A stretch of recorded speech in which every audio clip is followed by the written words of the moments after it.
Sabah broilerin öz müştərilərinə əvvəlcədən söz verdiyi Sabah Səxavət günü baş tutdu.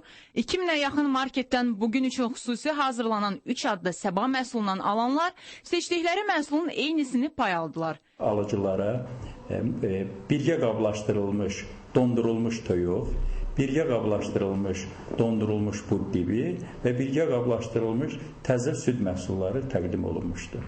Sabah müştəriləri Səxavət gününə daha çox hazır olduqlarını nümayiş etdirdilər. Adi günlərdə olan tələbatdan daha artıq məhsul satışa çıxarılsa da, Səxavətdən faydalanmayanlar da oldu. Satış hədəfinə nail olmasına və müştəriləri tərəfindən belə sevilməsinə şad olan Sabah broilerin Səxavət günündən faydalanmayanlara tövsiyəsi var.